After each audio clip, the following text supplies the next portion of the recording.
This is Access Door County, and I am your host, Victoria Cerinich. Today's guest is Marci Faustini.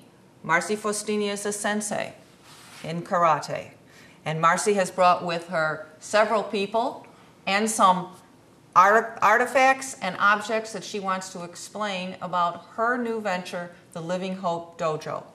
Marci? Hi. Well, as you can see, I started a school this past summer. Kay was gracious enough to let me use the back hall of the Institute Saloon. And would you introduce the people that you brought with you? Haen, my daughter Jamie Faustini, and Aiden Isaksen. Yeah. My students range from age 6, he is now 7, to age, we won't go into Kay's age, but it's fine. We have a really good group, probably about 80% women, middle-aged women. Yeah. Is that a focus of yours, to provide education in karate for women? Absolutely, but all for children as well. Whoever, my door is open. And I notice that you have slight differences in your uniforms, and we are all standing. You want to explain some of that? Well, usually when we're in uniforms, we don't sit in chairs. If we sit, we sit on the floor. Okay. And what is the difference in the uniforms? Weight. This is a heavy weight, Mm-hmm. and these are lighter weight. And you have different belts? Different belts, yes. I'm a Nidan, which is a 2nd degree black belt. And how does your belt just show that? With these 2 stripes here. Okay. And Jamie? Jamie is a Shodan, representing with the 1 stripe. And you have 2 other belts here as well. Those are called cues. Anything underneath a black belt is considered, you call them cues. And a cue is A student, well, we're all students, but it's before, once you reach Shodan, which is a 1st degree black belt, then you go by degrees. Okay. And I didn't know that. I thought they were all degrees. I didn't realize. Cues, so you're students and then somewhat of a teacher once you become a Shodan. A Shodan. So you start at 10th cue, and you work your way up to 1st cue, and then you are a black belt candidate, and then you go to test for your black belt. So Kay and Aiden just got their 9th cue this past weekend. Wonderful. And Jamie just got her Shodan belt this past weekend. Congratulations to all of you. Thank you. And I see you brought several different things in for us. First, tell us about the Living Hope Dojo USA Goju Karate. Did I say that right? Yes. And what is, how did you come up with that title and that image for your poster? Well, the lion represents, this is the family history, okay, the family tree, if you will. This is Gordon Yumaguchi, his nickname to all martial artists known as the cat. Ah. Okay, therefore, The lion. Sure. This patch represents my hanchi, you call them hanchis, 10th degree black belt, Okay. from New York. So this is his patch that we wear. This is our USA Goju fist, which Peter Urban studied under Yumaguchi. Okay. Okay, he brought it back to the United States. He was a sailor in the Navy. And then my hanchi up here, Kevin McGrath in the middle, that was here all weekend from New York. My sensei, Mark Steffens, he's down in Manitowoc, YMCA. And then me. And you. And now Jamie. And so that would be the progression of teachers. Yes. Through the karate. Tree. And I am the pioneer. This is Soki Peter Flores, Sok. Sok means he also studied under, gets entailed. He studied under Peter Urban and was a dojo brother to Kevin McGrath. He went off, Sok, you go off and start your own style. Oh, okay. And he has pioneered me to be the first representative, not only in Wisconsin, but the first woman representative to represent his style. So that's quite an honor. Congratulations. It's huge. Congratulations. Which brings me to, I must bring up, the coin on your neck. This is a warrior charm that was given to me by Soki Peter Flores. Well, that's a couple years really ago. special. So Do you wear that? I haven't taken it off since the day I got it. Congratulations on that. So you also have a large piece of bamboo? This is we call this a bow staff. It's a weapon.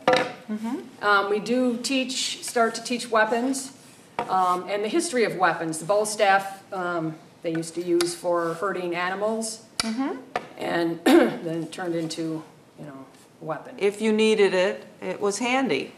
And you also have a glove? I wanted to bring this along to show you, we do sparring, Well, we've seen sparring Okay. with it's also non-karate. called Japanese committee. Anyways, I just wanted to show you this, that we use equipment so you can maybe feel that and see that it's, That's quite substantial. so we protect, we don't. You protect your hands and the other people, and the idea And is, it's no contact, but, it's to learn sometimes. form, but if you're not Sometimes. perfect, you might make contact. Right. Because you don't have the That's a control. learning thing. As you advance, you learn control to be able to come to a very, come close to a target without hitting it, being able to pull it back. So a dojo is a school? Yes. Is that correct? When someone practices the martial arts. And you've been fortunate enough that Kay has provided the saloon, the back room at the saloon? Yep. And that's right here in Institute? Yes, it is. And that's terrific. Thank you, Kay. What are you looking for? I understand that you had an activity yesterday. Yes, I'm trying to raise some money. I'm trying to look at going nonprofit or to work with another nonprofit groups to kind of incorporate us together. The saloon the back hall is a wonderful place to practice, but winter's coming and it's going to cost a lot of money to heat that. It's a big Back space, there. a high ceiling. So it also costs a lot of money to go nonprofit, which I never realized. Which is a Yes. challenge, and maybe It there's is a very somebody big that's challenge. watching is interested in working with you, with your school, providing a place. How much space would you need?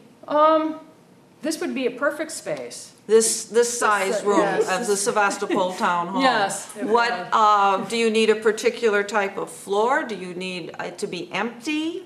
Well, need- empty's good, but unless you could just move Things away. Do you need to be able to store equipment? Yes, that would be nice, That would be nice. like What- a locked closet. How many students would you have at one time? Well, I have about 12 when they're all there. There's about 12 of us. So that takes up some space to ensure that everyone has enough room to practice the way they need to. Is there any cost to a student at this time? There is. Right now, it's $10 a week, and you can come to both classes or just one class. And that's one class a week, and how Or long? two. You can take one or two. And how long does that last usually? Our classes usually go anywhere from an hour and a half to 3 hours. So that's quite a value for that kind of, And if we're working on something, Contribution. I'm not gonna look at the clock and say, we gotta go now. okay. So it's more about, did the student learn that And to leave, position or yes. that movement? Or leave on a good note to make sure they got it. So everybody's satisfied with how well they did that day, so Yes. that it's, And then we have, so there's time quite a for mental questions. attitude component to karate. Yes. It's part of self-confidence, it's part of modesty. What do you think of when you think of the psychological aspect? Or perhaps one of your students could say what is their attitude towards karate? How does that help them in the way they feel? Well, for me, strength. My breathing's gotten better. And yeah, you do have more of awareness when you go places to your surroundings. So it would be harder to sneak up on me now than it would have been a couple months ago. Excellent. Jamie, I kind of agree with Kay on that. Yeah, karate has helped a lot. Does it make a difference at school? When you're looking around, you're surrounded by people. Do you think of your environment differently? Do you position yourself in a room differently? Yeah, because she has told us to go, if you're by a person you don't really know, you should go like this to them, so. So there's some body language, a You nonverbal stand communications. sideways instead of this. You stand like this and there's trouble coming. You're a house big is open. target. You're a big target. This way, you're a small target and you can pop something out. And you could pop something out, but I can see that very well. Is there anything that you would like to demonstrate for us today? Aiden learned a new technique when Kevin was here. Let's see if he can maybe remember it. You remember it? Can you come over here? Should we move the bull stick so that we don't... Okay, so, remember this? Come over here. Remember your self-defense move? Okay.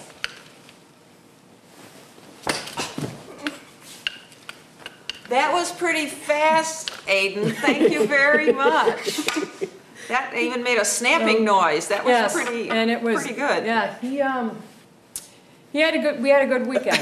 Nancy McGrath here, I and could see- he really enjoyed his new technique he learned. And I'm sure I enjoy it as well. I thought it was do. only line dancing. No. Who would have thought? And there's nothing better for me is when I see a student get something in on me when And- we're sparring, or a good instructor wants to see their students surpass them. So. Well, and a student enjoys getting something in on her as well. Well, isn't that always the case with a teacher? You really want, that's the way you show the teacher Yeah. that you've learned, is that you can surprise them with something. And you're also in bare feet. And so is that because shoes Because I'm aren't, in uniform. because you're in uniform and shoes aren't part of the uniform? No.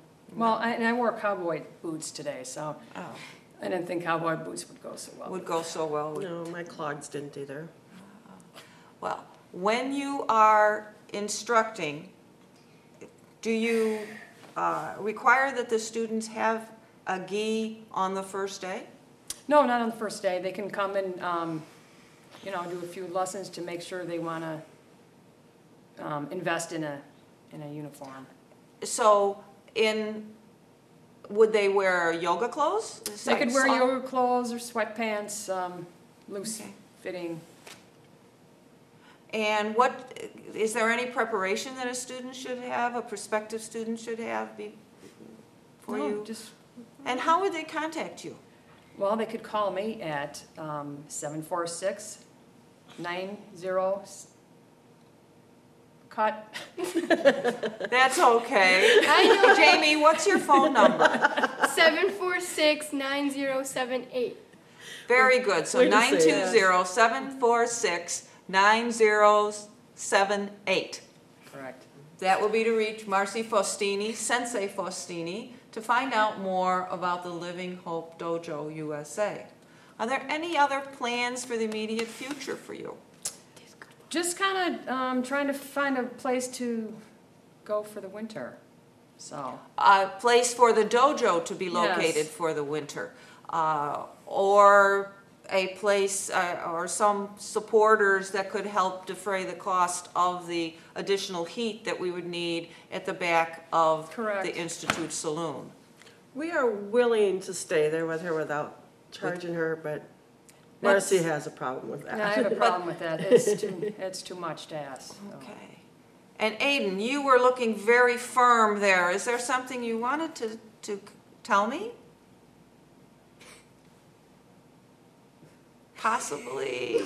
Possibly not. You were appearing very firm. And one more thing, down by your foot, Aiden, there are some certificates and some other, well, not objects, but some other paperwork that we didn't hear about yet. This is,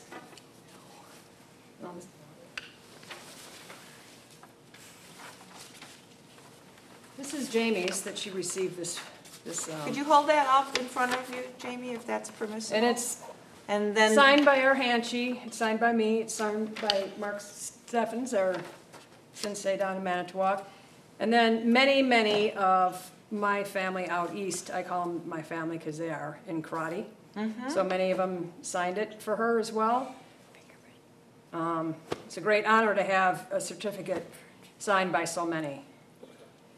A lot of these people have been doing this for 47 to 56 years that are on this diploma that signed it.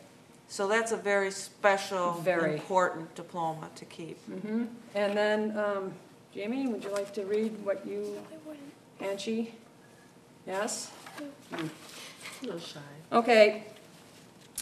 Jamie received this from Hanshi and he read it to her the day she got her black belt. Okay. Wearing a black belt does not mean you are invincible. It means that you never gave up, worked past the pain, overcame the disappointments, didn't cave into your doubts, faced your fears, and learned enough to realize how little you actually know. Well, those are good words to live by. And Yes. I'd like to thank you very much for coming in today. Kay, Jamie, Aiden, and Sensei Faustini. Thank you. This has been a wonderful, informative opportunity for the people with Access Door County. And you have been watching Access Door County with your host, Victoria Cerinich. We have been talking to Sensei Faustini about her Living Hope Dojo. We hope to hear more about it in the future. Access Door County is carried exclusively on Sedastopol Channel 986. Thank you for watching.